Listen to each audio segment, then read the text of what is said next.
Welcome back to the Valor Flight Crew podcast, hosted by Echo and brought to you by Vertical Helicasts and Vertical Valor magazine. In this episode, hosts Mike Fadale and Blake Shrider sit down with someone who brings a rare and powerful perspective to the table. Jason Bazelow, a seasoned HEMS provider whose journey has taken him from the back of the aircraft as a paramedic to the hospital bed as a patient. Jason opens up about the moments that shaped his career, from early inspirations and close calls in the field, to the evolution of medicine and its impact on our patients in flight. This isn't just a conversation about helicopters and protocols. It's about people, purpose, and perseverance. We'll explore the human side of high-acuity medicine, the toll it takes, the camaraderie that keeps it going, and the emotional depth that often goes unspoken.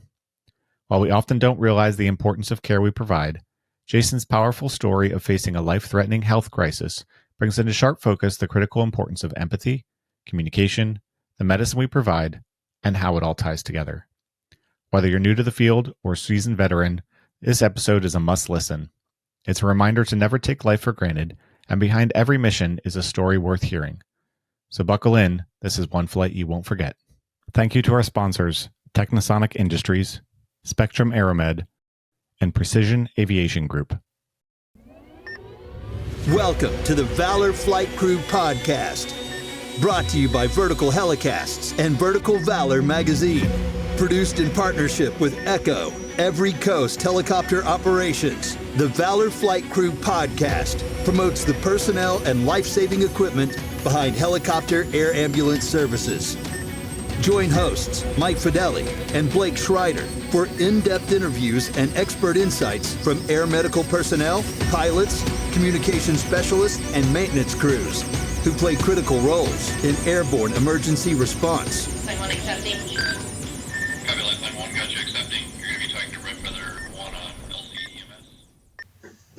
LCEMS. I intubated that patient with my hands shaking. Uncontrolled. I think I'd been a little nervous in that situation too. Yeah. And again, you're the only provider there, so that is able to do the RSI. So that obviously puts a little bit of extra pressure on you as well. Yeah, it was. It sucked. We got the patient RSI'd. Flew him to the trauma center, and he was the only, to this day, was the only TBI that I have ever seen personally that she would go bradycardic into the 30s and then slingshot up to like 180 and then back down to 30s. All sinus the whole time, but he would his rate would actually pendulum back and forth. Really strange. Stop that. Stop. This is not supposed to be happening. Yeah. You pull up a med and you're like, oh, that's not going to be right. Oh, it's now different again. No. Yeah. I was like, it'll probably stop eventually anyway. But, and it's easier to treat. Yeah, that was a heck of a flight. And the pilot, the amazing pilot,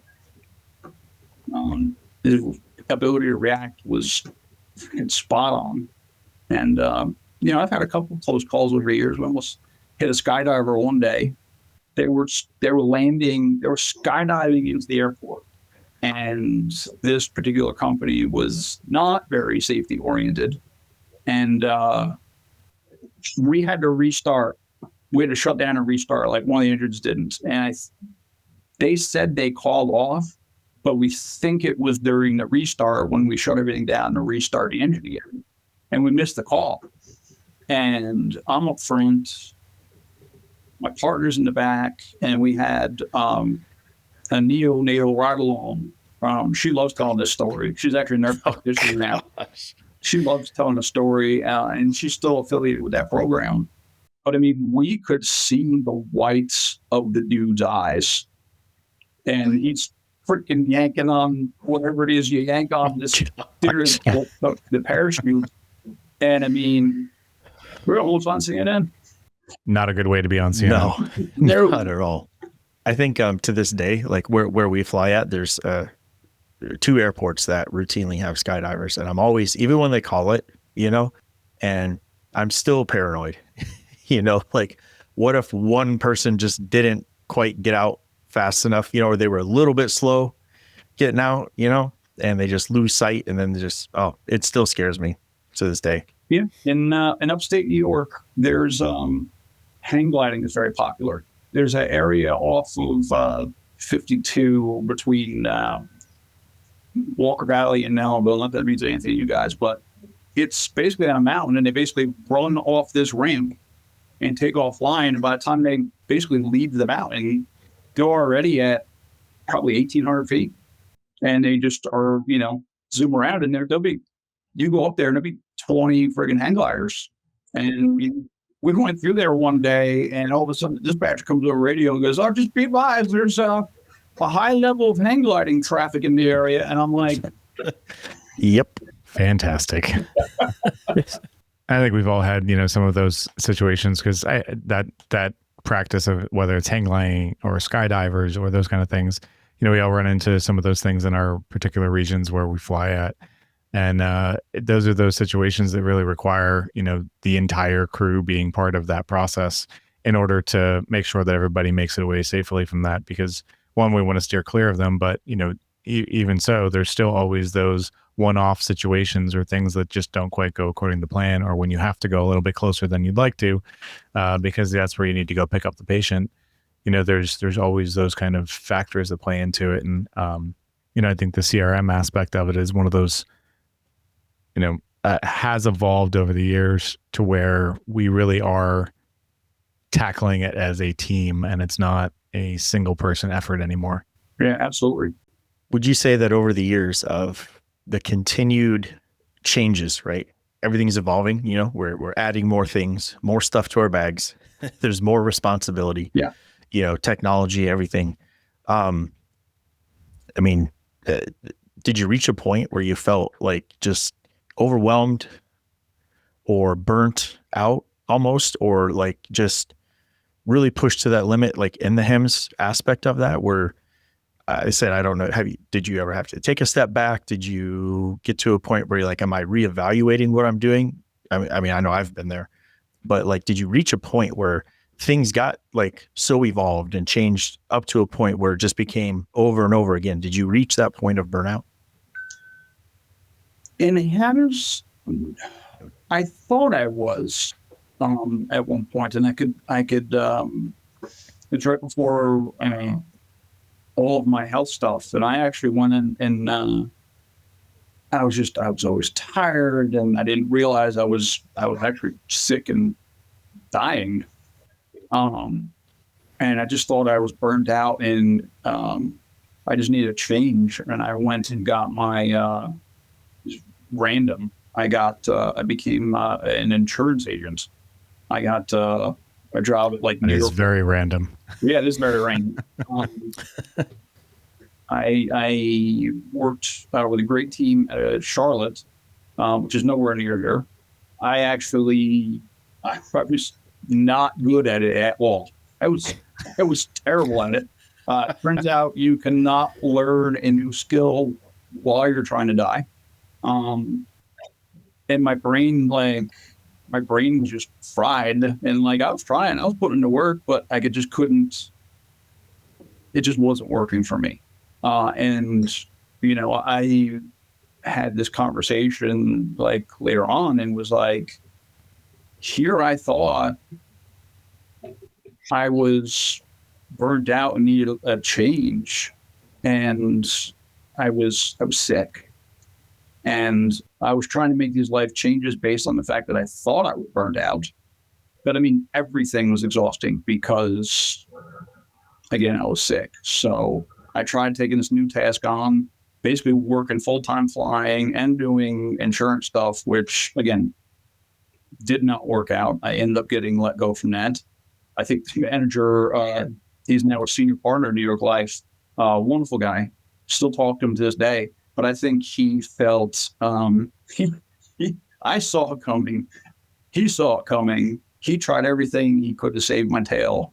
Like, I remember the day he called me to like, we're going to have to let you go. And I think he felt probably worse about it than even I did. Like, he was just like, we really liked each other. Again, I still, talk to her now and again. But yeah, that's probably I've been burned out in EMS before. Just, you pick up the same drunk every damn day, and, you hear that address and it's just like, here we go again. And I think when we talked before, Jason, you had mentioned that, specifically with HEMS, you felt at one point in your career that you ended up getting burned out and you took a little bit of a step back from HEMS and then was able to work your way back into it. But, what was it specifically that made you feel overwhelmed within the industry? Because I feel like a lot of those thoughts and feelings are still present in a lot of our providers today. And, how did you overcome some of those things to be able to bring yourself back into the game and be able to work in the critical care HEMS world? What really, I think, burned me out at one point was working for an organization that's like, that did not support a just culture. You didn't feel supported. Every day you came to work and it felt like a battle, and like you and your partners, the people you flew with, like you're going into battle every day. And we, the camaraderie in amongst the staff was excellent because, you're going into these battles, by yourself. As well as things like you lose so many good people and, they keep the 180 around who, didn't know which end of the freaking helicopter was the tail. You get to where, your job is dangerous. You're getting nudged along to do the next flight. That's really, I love flying. I love taking care of people. And, I was pretty good at it. And, I love training. My last flight partner, she had never flown before. She was an ICU nurse for years. She was a proper Yankee asshole like myself in North Carolina. And we got along really, really well. When they had their incidents, like I basically oriented my partner. She said, when that aircraft came to a stop and I realized, I was okay, everything you taught me was in my head. Okay, everything's coming to a stop. Wait. Figure out which way's up, which way's down. Make sure there's nothing sticking out of your, no bone sticking out of your flight suit.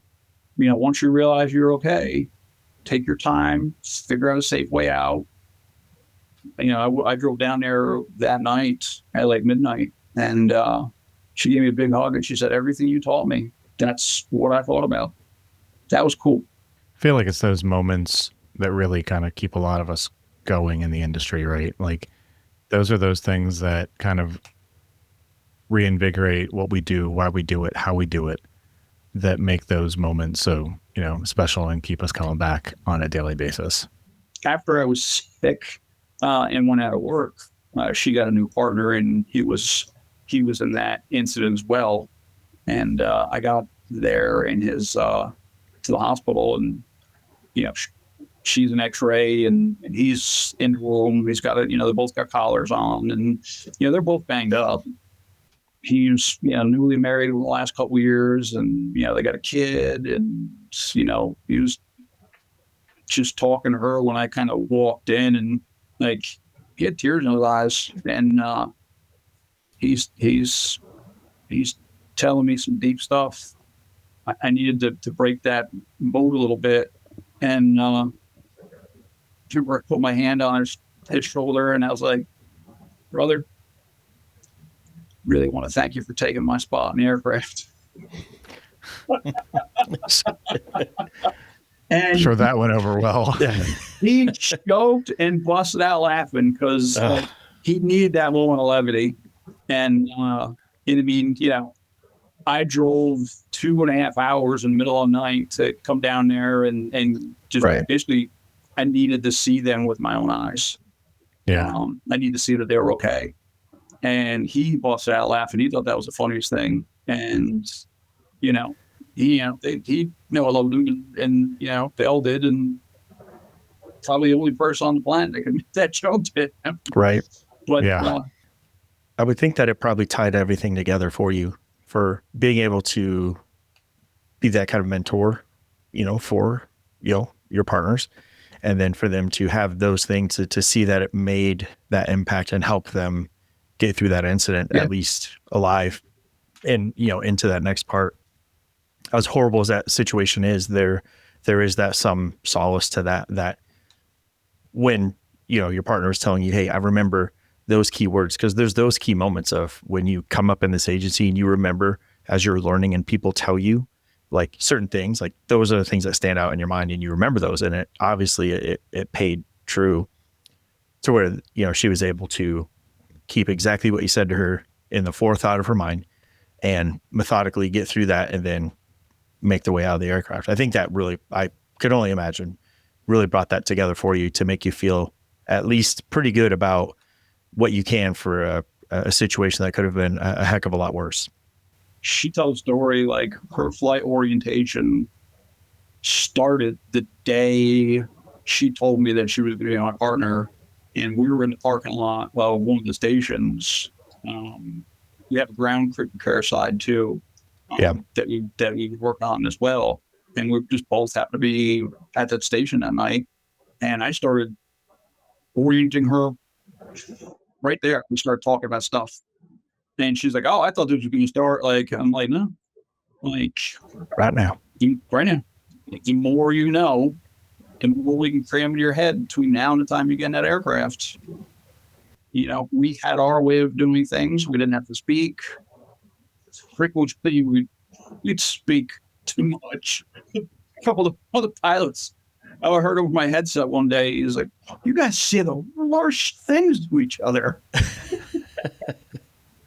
That's half the fun sometimes, like you gotta have that that relationship with certain partners that you can be the most sarcastic to each other out of anybody in the world, and you just get each other. Yeah. And it just works. Yeah.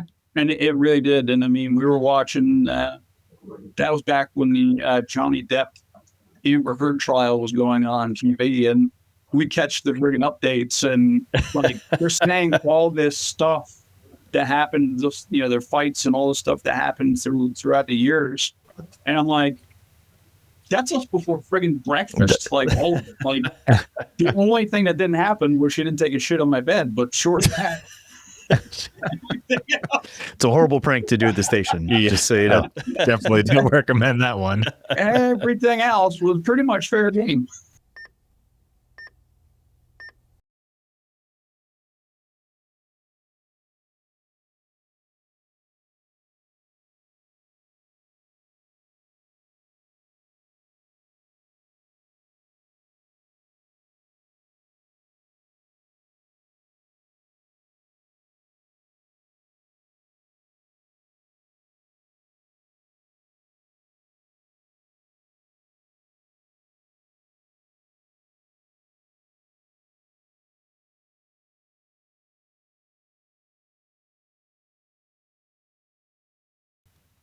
I think we've all had those relationships with our partners over the years. We work so closely with each other in such confined spaces and see things that 2 or 3 people should have to experience or see in a lifetime. And there's only one thing but to happen, and that's for you to get closer with that person and get to know them a little bit better and have that close knit working relationship. So for sure, definitely know exactly what kind of partner you're talking about, and have had quite a few of those over my career.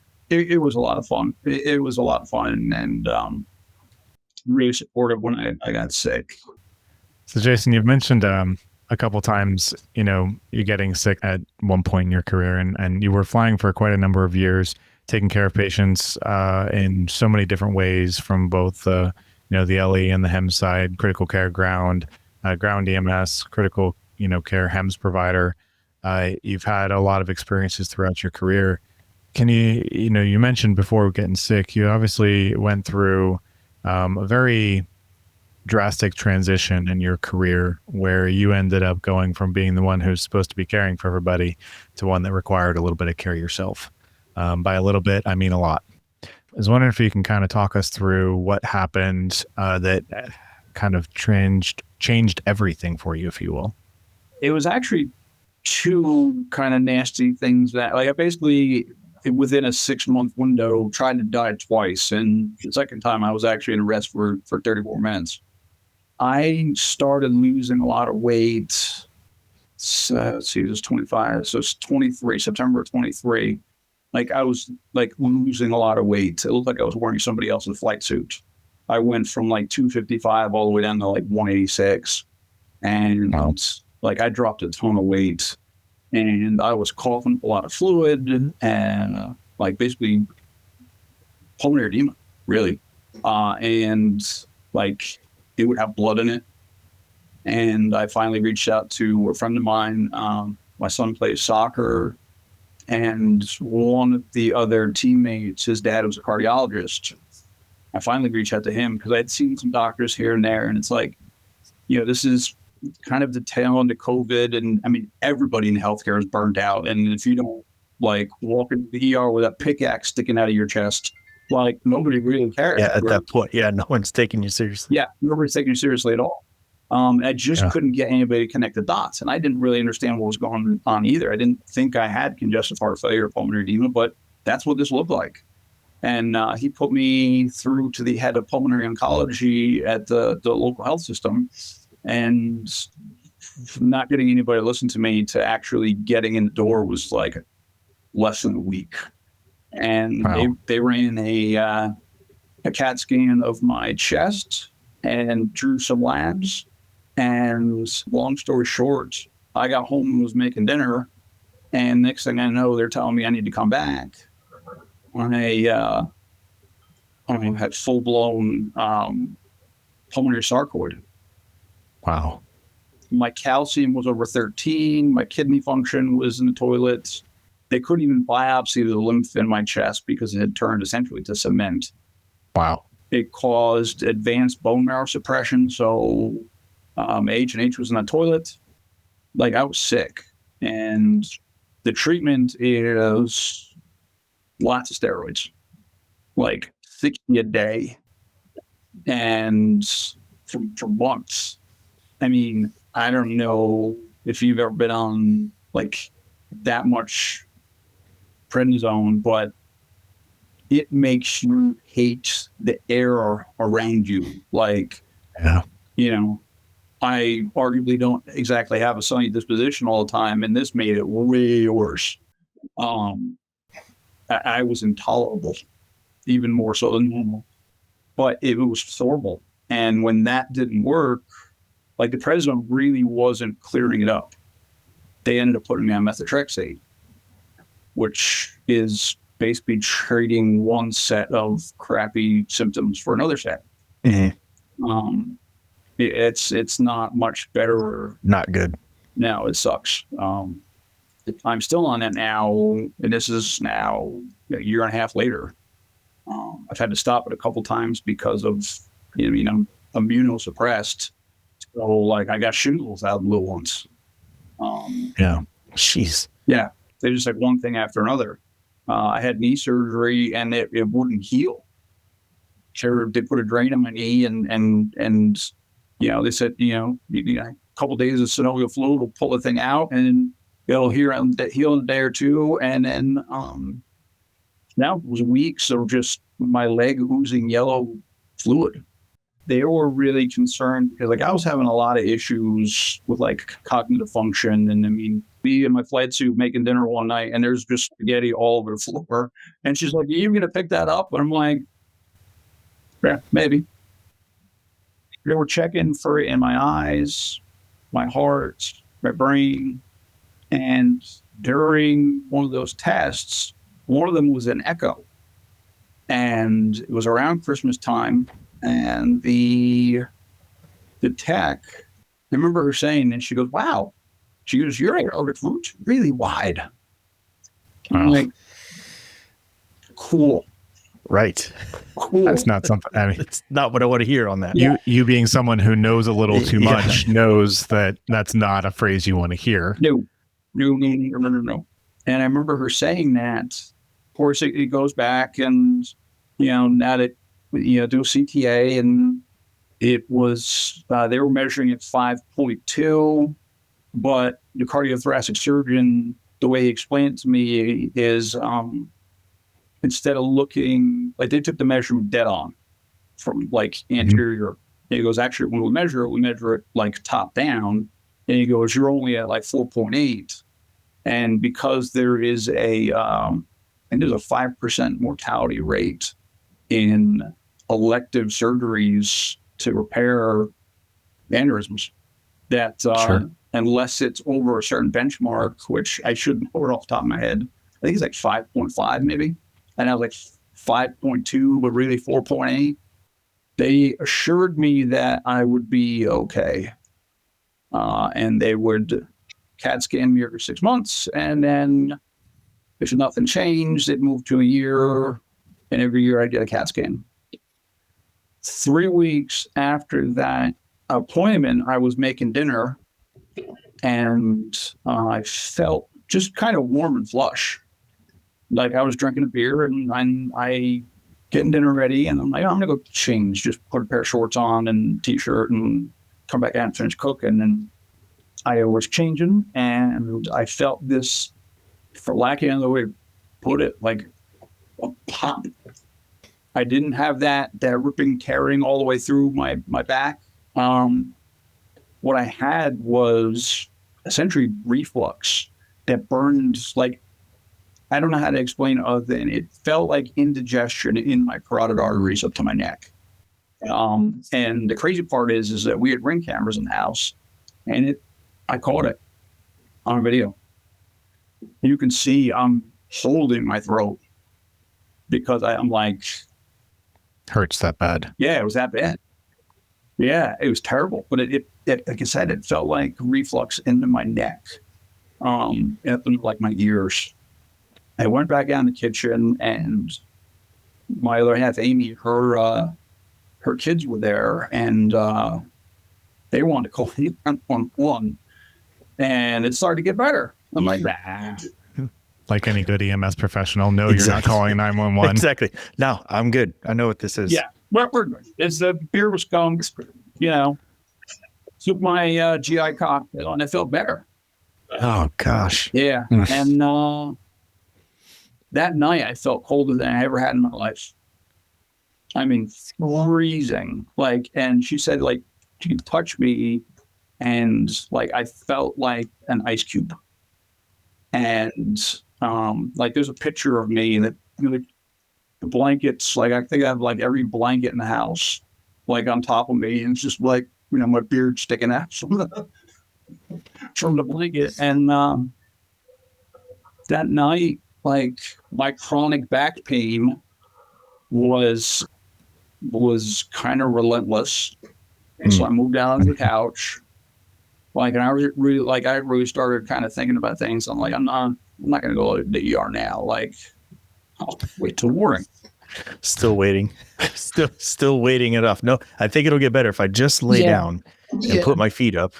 It'll be fine. A good part of my life and personal history and work history has been, don't do what I do kind of thing. And this is definitely another example of that. And in the morning, I'm like... You made it through till morning at this point. Yeah. She had to work, and I moved to the couch because I was kind of tossing and turning all night, and I didn't want to keep her awake because she had to go to work. I was like, I got to get this checked out. She went to work at the hospital, neonatal, like ICU nurse. And I went to the ER, drove myself. Once again. Yeah. The only thing that would have At what point did it dawn on you that, maybe I shouldn't be doing this? Yeah, that's a common theme that people have asked me over the years. Like, at what point did you But you didn't. I drove myself up there. There weren't classic symptoms of this. And I had even called my cardiologist friend who hooked me up with the head of pulmonary oncology. And he's like, I don't think it's that, just based on what I was saying. Mm. I did not include the word pop in my description. Of course not. No. Yeah. Yeah. I'm sure whoever's going to be listening to this, or this is the part where they all just sign off now. No, I think we've all been screaming at you in our heads at this point, Yes. like, just Very go, much so. go to the hospital. Yeah. And I went up there and checked in, and I told them, like, I know I have an aneurysm. I've had it checked out. They said it's fine. Well, like, I've got this like weird thing kind of feeling in my chest, and they did 12 lead. They gave me aspirin. Yeah. Perfect. Right. I get back from the CTA, and the nurse is standing there with the IV equipment to put a second line in me. I'm like, what's that for? And she goes, the doctor wants you to have a second IV just in case. And I said, bullshit. I'm like, In case of what? Yeah.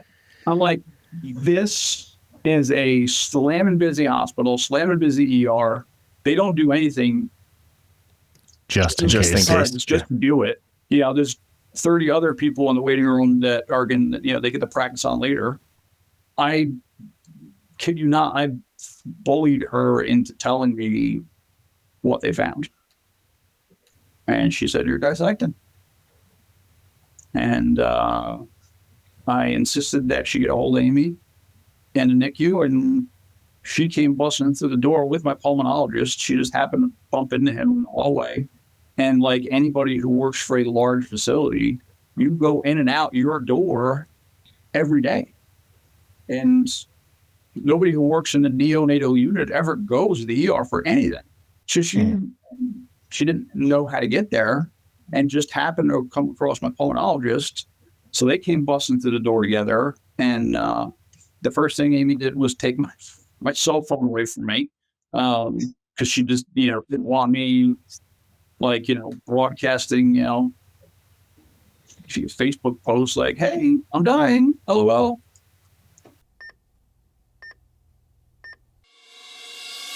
Thank you to our sponsor, Technisonic Communications. Technisonic Communications is a proud provider of the critical airborne communications equipment utilized every day on every mission. Law enforcement, EMS, forestry, federal and military operators all trust their communications to Technisonic. Visit TIL.ca to learn how Technisonic can support your mission communications. Probably not the most productive Nope. So post to make. Yeah, she took my my phone away, which was a good thing. Got a hold of my kids and got them up there. I got to see all three of my kids. Sophia, Christopher, and Olivia got up there. That was hellacious. They're all in there, and all of a sudden I felt this warm, tingly sensation and kind of like a tunnel vision-y. I got real sweaty. I got real nauseous. And at this point, like an hour had gone by, and the team was there, and they were like, it was Saturday, they were called in from home. All of a sudden, like, I bit my tongue for a second to, see if it would go away. I didn't want to scare the hell out of my kids, who were already absolutely terrified. Right. And finally, I just got the words out, guys, I think we need to go. And it's something that nobody was really paying attention to me, but there were so many things going on in the room. Right. And they looked at me and they're like, oh, he doesn't have any color anymore. Like, I was almost translucent, like all the color was out of me. And I mean, I said goodbye to my kids forever. Oh. Wow. Can't imagine that. Yeah. I said goodbye to my kids forever. Gave them all hugs. Amy put her hand in mine, and I mean, it was like a bobsled going through the hallways because the cardiothoracic OR, as in basically the other side of the complex, just took off running. And the ER team met the rest of the surgical team coming to get me. I think at that point, they probably thought I was an arrest. They just knew I was coming in a hurry. And every time we ran a turn, Amy just locked into my hand. And we got to the outside of we got in the elevator, and you know how elevators don't always meet up?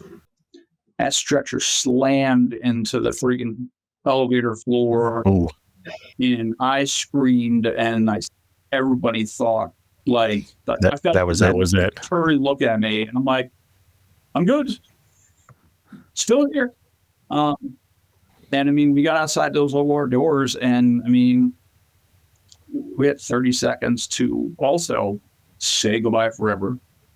And it's like, I could just feel the weight of her body.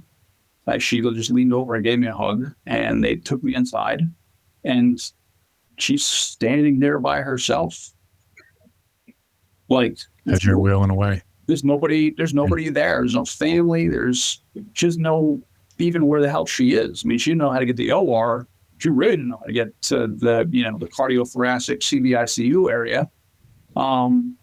So they got me inside, and they stripped me naked. And one of the nurses could tell that I was paying attention to things that were going on in their room. And that's what she didn't want. That's what they didn't want. Because I'm listening to them, like, what size tubes, right, what medications. I was on Cardian and Milnerone at that point. Not Milnerone. Asmol. Thank you. Yeah, I was on Cardian and Esmol. That got shut off, obviously. I'm listening to everything that's kind of going on in the room. And you're now listening to, like, nobody's doing anything wrong. And the care they gave me was fabulous. But you just hear somebody asking a question and somebody else, like, correct them, like, no, it's this. And it's like, you're like, shit.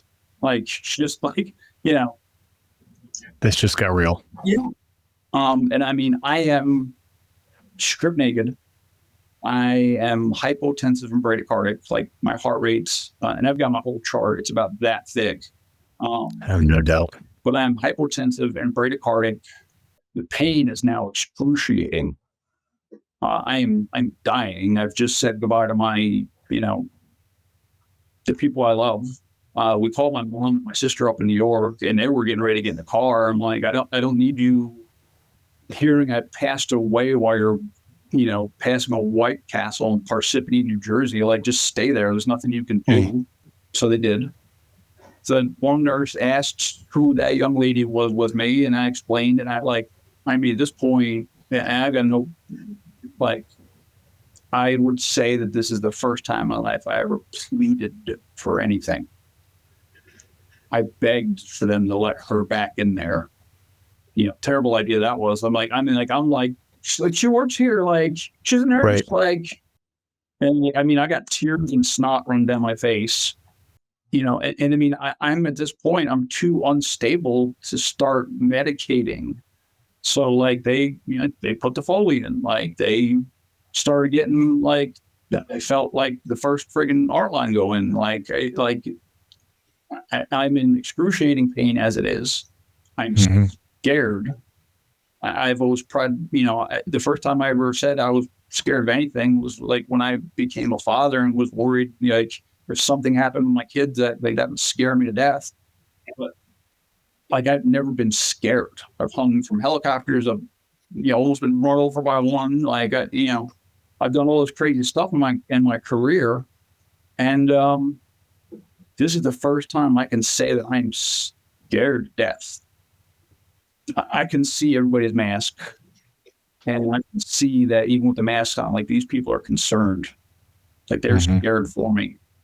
You can hear it in their voice. You can see it in their eyes, and in how they're saying, with the hurriedness in the voice, trying to get things done quick before something happens. And I mean, I've had a dozen surgeries in my life, and it's always, count back from 10, and you're lucky to get to and when you fell asleep. There was none of that shit. Like, somebody slammed the lights off on me. Yeah. Out. And I mean, I didn't. This is going to sound really weird, but, like, I've had surgeries again, like, I go to sleep. I have no idea. I wake up. I take a second to try to figure out, like where I am, what happened. Right. And I have no memory of the time in between. I have memory of the time in between. For this one. Yep. Wow. It was black. Like I couldn't see my hand if I had put it up. It was completely surrounded by darkness. I am aware that I was unaware of who, what, where, when, or why.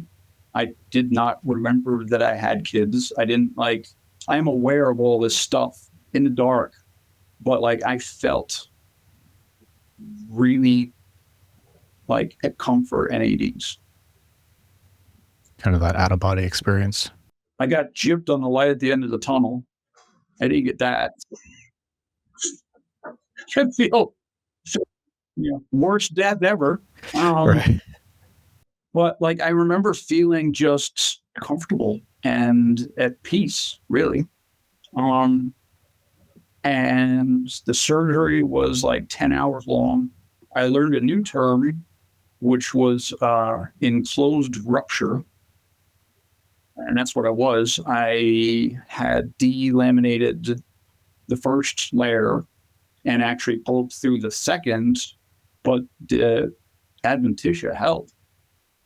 And he said he could see the blood with each beat going back and forth underneath that layer. Wow. And I dissected 2 millimeters from my left main coronary artery all the way up into my neck and my right arm. And they put in, I had 3 art lines. I was in the heart lung for 6 hours.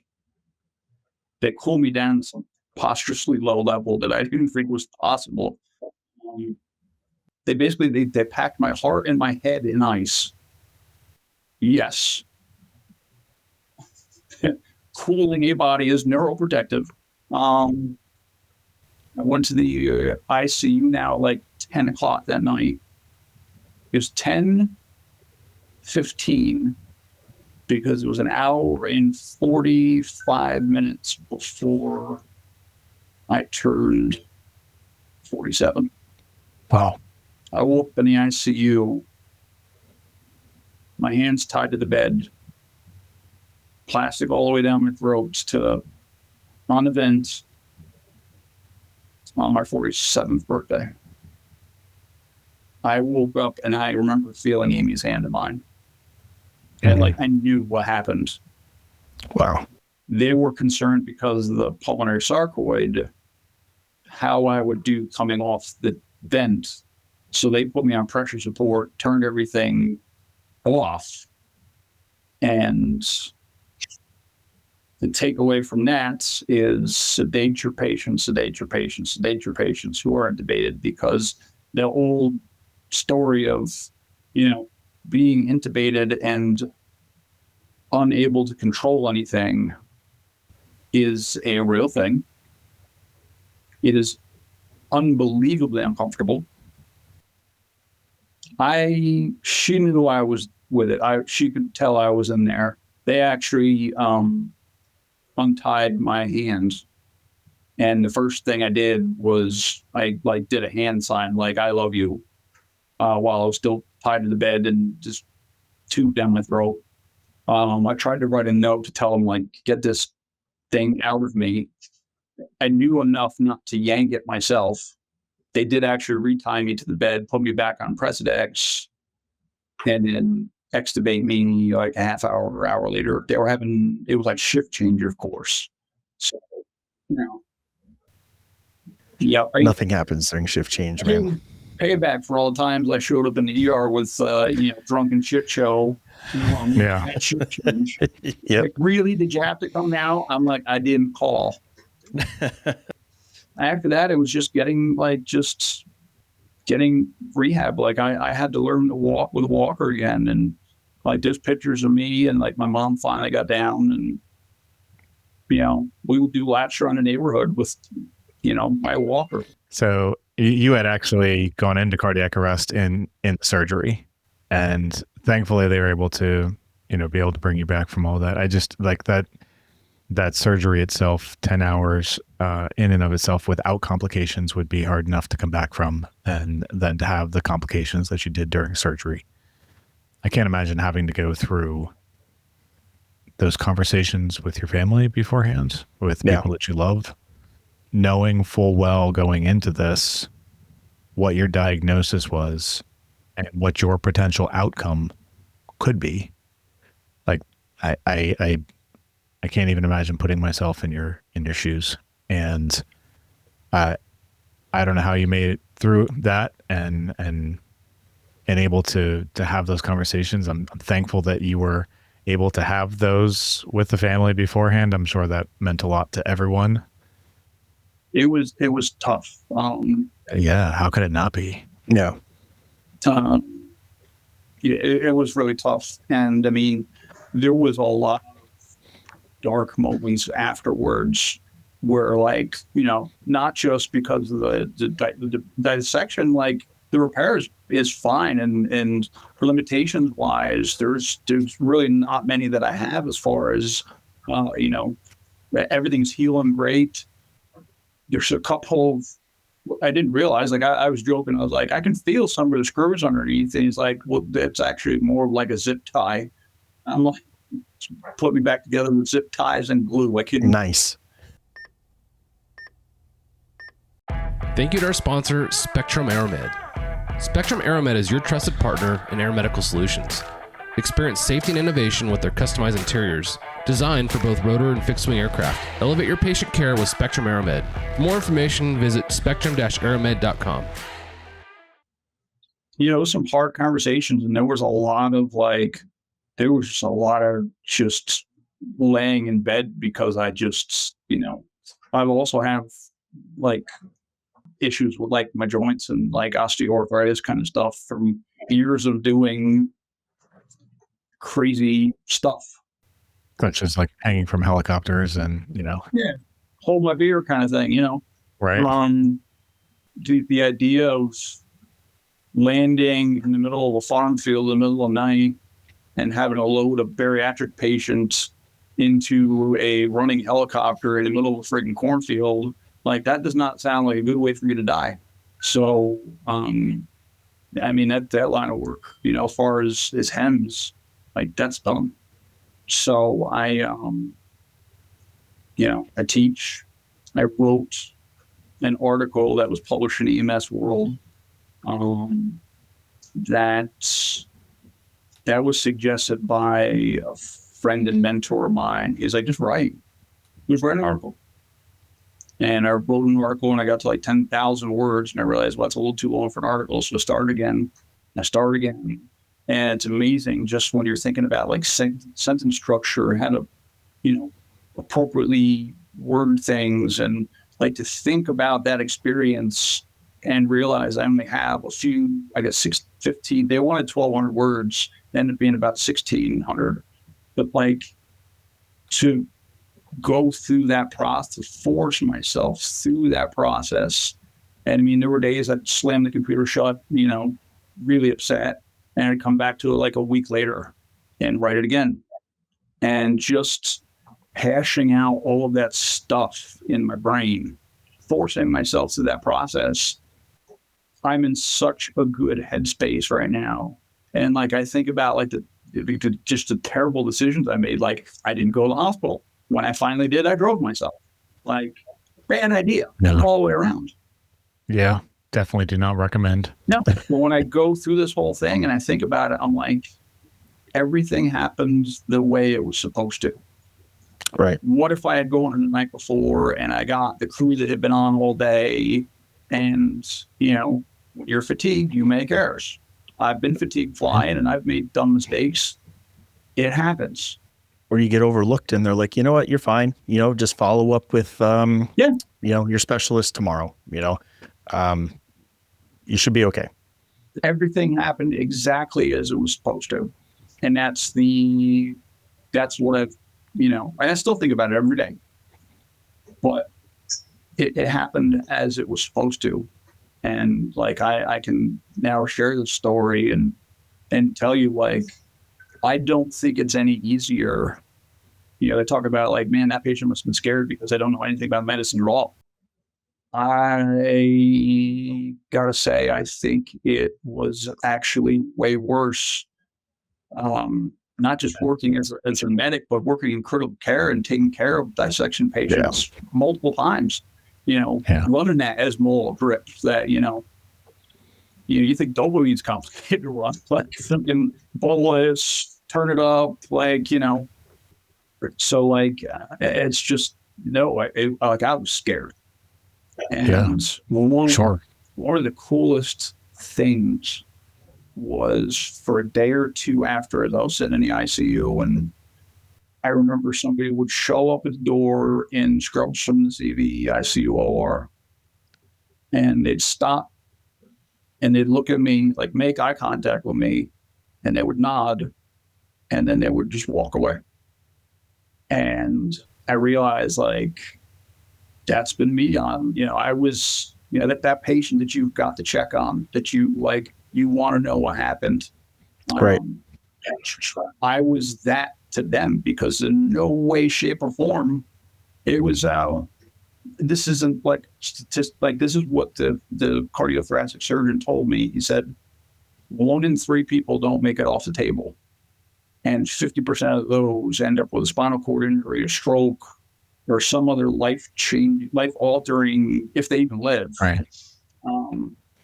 And one of the ICU nurses was like, she's like, in all my years working in the ICU, you were the 4th person I've ever seen to have that surgery and come out essentially unscathed. It's just crazy to think about that. I mean, statistically speaking, you shouldn't be here. Well, even I can't kill me. It's so amazing to hear that whole transition through that process. And obviously, I'm sure you learned a lot about yourself. I'm sure you learned a lot about the care you provided to patients along the way. Now being on that other side and having that other perspective, that's got to be quite a lot of self-realization that occurred throughout that entire process for you. Yeah. I haven't even really told anybody yet, but I put in for and was accepted to give my presentation at AMTC this year. Awesome. So nice. I guess I will see what Omaha looks like. I think it ties in a lot of the things that when you were talking about when you teach, you have a way now to explain to new EMTs and paramedics that are up and coming, like, yeah, your patient might not know anything about medicine, but I mean, they sure know what scared is, and we know people watch TV, so there is a lot of, thought of like, this could be it, and like as providers, we get numb to that because we see it every day. You're like, no, you're going to be fine, but if that's one of the things you can bestow onto, the people that are up and coming to doing this, you have both sides of that to be able to say, here's what I would have done differently. Maybe I would have gone sooner. Maybe I did it, or who knows? Maybe I would have even gone at all. Who knows? But like you said, everything happened at the right time for the right reasons and as it should. But it's at least something that you can look back and say, well, how do we relate this back to our patients? Well, you just don't know where or what they are thinking when they can't communicate to us. So like you said, just sedate your patient, like something that just seems so trivial that we do every day, but then we don't understand the impact that truly has on somebody, to how we keep delivering that care over and over. Like you said, it becomes a routine, but you have a true found respect for being on the other side of that. And now you have a way to tie that in and relate that to people that are up and coming. Yeah. And it should hopefully resonate with somebody, that you're instructing, that they're going to remember that. They're going to remember this lecture. They're going to remember you speaking about this for the rest of their career. And they're going to remember, hey, I remember what Jason said. And I don't want my patient to feel what he felt. And it's no fault of anybody's own, but it's just one of those things. So I think that's a huge impact, that how you're able to relate something that happened to you that could have, as tragic as it was, it could have been worse. You came through it okay, but now it can help impact somebody else going forward, which I think is huge. It's strange because there's actually like a flip side of that coin. I was too sick to medicate to make comfortable. They couldn't give me, like, I had no blood pressure, no heart rate. Like, I was, and one of the conversations I have with students is like, especially the medic students, is you are going to be put in a position where you are going to have to do horrible things to people to make them better. Yeah. And it's going to mess with your squash. That side of the coin, if you don't, covering PTSD and provider mental health and, our own well-being. And, there's some stuff that I've done in my career that's, kept me up at night for months sometimes. And like, I tell them, I'm like, they had no choice. It was agonizingly painful, and I was scared to death. And yes, if you can sedate your patient, and yes, always. But there are some times, like, you're not going to be able to put a line before you cardiovert them. You're not going to be able to do this, or you're not going to be able to do that. Like, they're going to be in the worst pain they've ever had in their life, and you just got to do it. If anything, that helps prepare them for what's to come. I mean, we talk about it going through school, but to actually understand what implications are with that. And, I think that you have a very unique perspective to be able to share with those students and with other, HEMS providers. I mean, think of all of the procedures that we do on a daily basis and the care that we provide on a daily basis. And I think, we sometimes take some of that stuff for granted, and we don't think about the implications that come afterwards. Yeah. And, our patients may remember some of the littlest things that we do to help that particular situation in terms of giving them particular medication, or the way that we talk to them through the whole process, or, the fact that we, did a particular procedure that was scary as hell for them, but the way that we went about it made all the difference for them in the first place.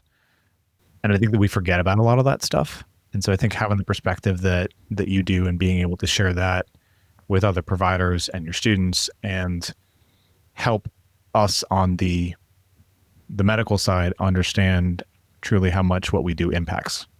I wouldn't say that I'm glad that I had this experience, but because I had it, I have to,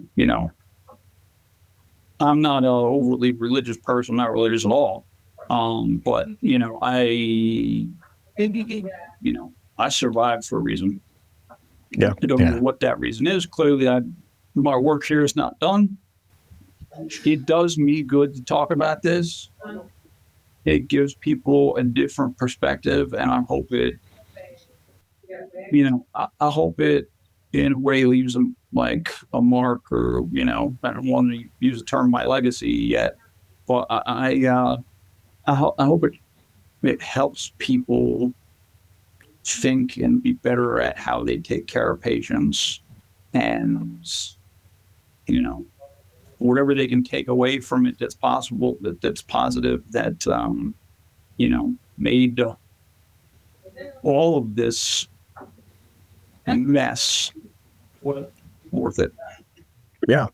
And it wasn't for nothing. I mean, I can tell you right now, just after listening to your story today, I think it just reaffirms the things that I try to implement into my everyday practice, and just being able to speak, like, and explain things to, like, the family, or even the patient, even, we're at bedside and they're sedated, but just explaining to the patient what you're doing, if they hear it, it puts them at ease. They might not remember those aspects of it, but there might be something that they do, and that can kind of go a long way. So it just kind of reaffirms, all those things that we do every day can really have that lasting impact, which I think is amazing. I'm grateful that you were willing to share this story with us. I think that, we've seen so many changes evolve over the years in our career paths. We've all been doing this for just a handful of years at this point, right? We've seen a lot of changes within the industry.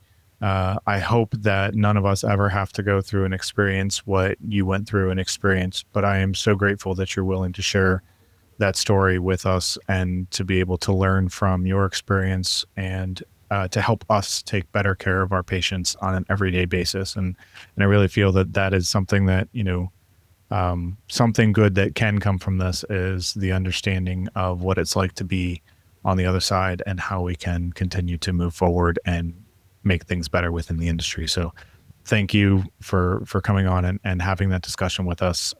Absolutely is an impactful story that one that I will certainly never forget.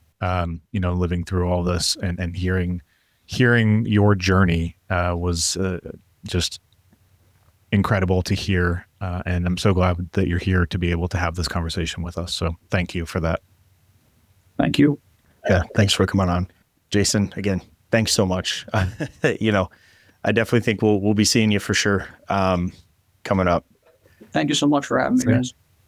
Yeah, it's been a pleasure, Jason. Thank you so much. And if anybody is interested in reaching out or speaking with Jason, he's been more than willing to share some information with us here today and with all of you guys. So you can certainly reach out to us at the Valor Flight Crew podcast, and we can get you in touch with Jason from there. Yeah, absolutely. But thank you again for sharing this incredible story with us. I certainly appreciate all of our listeners tuning in again. Appreciate your continued support of the Vertical Helicast platform and the Valor Flight Crew podcast. Jason, thank you again. It's been an amazing discussion. And to all of our listeners out there, we'll see you next time. Thanks, guys. Thanks for joining us for this episode of the Valor Flight Crew podcast. Don't forget to like and subscribe to hear more stories that promote the personnel and equipment behind the missions in public safety aviation. Lastly, stand by for a message from our sponsors. Thank you to our sponsor, Spectrum AeroMed. Spectrum AeroMed is your trusted partner in air medical solutions. Experience safety and innovation with their customized interiors, designed for both rotor and fixed-wing aircraft. Elevate your patient care with Spectrum AeroMed. For more information, visit spectrum-aeromed.com. Thank you to our sponsor, Technisonic Communications.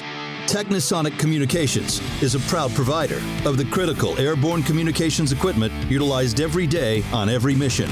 Law enforcement, EMS, forestry, federal and military operators all trust their communications to Technisonic.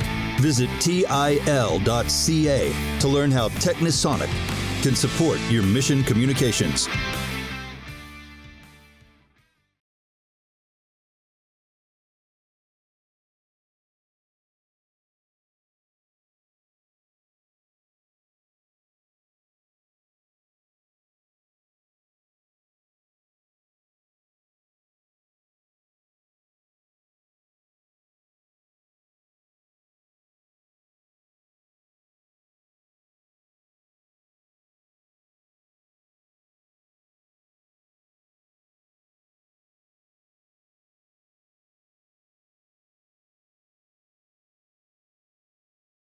That wraps up another powerful episode of the Valor Flight Crew podcast. A huge thank you to Jason Bazelow for joining us and sharing not just his professional insights, but his personal journey, reminding us all of the deep humanity at the core of this work. From the evolution of patient care and technology to the importance of communication, culture, and compassion, Jason's story is a testament to the resilience of those who dedicate their lives to others, even when they themselves face the unimaginable. If this conversation resonated with you, share it with your crew, your colleagues, or anyone who needs to hear that they are not alone in the highs and lows of this profession. Don't forget to subscribe, leave a review, and connect with us on social media to stay in the loop with upcoming episodes. Until next time, stay safe, take care of yourself, and keep showing up for your crew and your patients. We'll see you next time.